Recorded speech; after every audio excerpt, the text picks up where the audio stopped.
Welcome back. As search parties look for survivors, Louisiana continues to dig itself out from devastating floods, with local government saying debris removal will begin tomorrow in much of East Baton Rouge.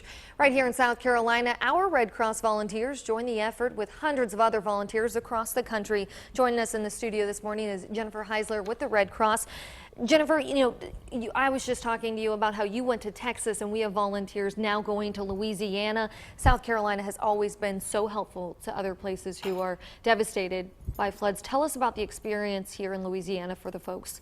Sure, we actually have more than 70 volunteers right now supporting the relief efforts in Louisiana. In fact, we also have a couple out in California with the wildfires that you were discussing earlier as well.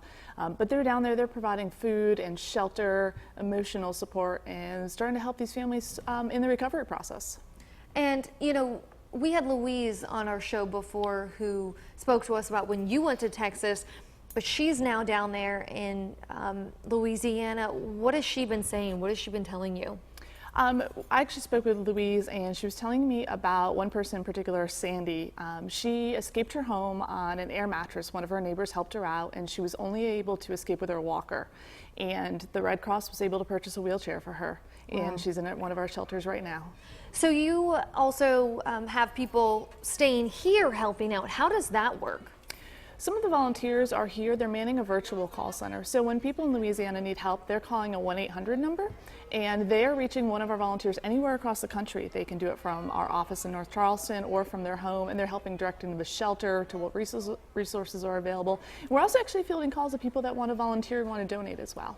And that's what is so great, is to let all y'all know out there is that you don't have to leave home to help, because a lot of people, their moms, their dads, they need to stay home with their kids, but they can still volunteer and help those victims in Louisiana right here at home. Now let's go into ways people can donate. Sure. Actually, right now our relief effort is looking to cost more than $30 million down in Louisiana. As a comparison, South Carolina floods initial response cost about $7.5 million. Wow. And everyone was so generous to us during the floods. In fact, we're still helping families in South Carolina recover. And we're hoping that we can repay some of that generosity right now. And people can donate at redcross.org, calling 1-800-RED-CROSS, or texting LA Floods to 90999. And then also we want to mention to folks out there that there is a boot camp training, if you will. Tell us about that. There is. I know a lot of the community has seen this or seen the other disasters and say they want to help and they want to be involved, even here in the Low Country.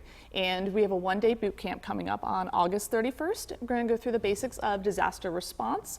We're going to go through sheltering, feeding. So should a disaster happen here in South Carolina, our community could help ourselves, help your friends and neighbors, especially with the hurricanes out there. Wow, that's so great what y'all are doing, and I really appreciate you coming in this morning bright and early. Thank you for having us. Of course.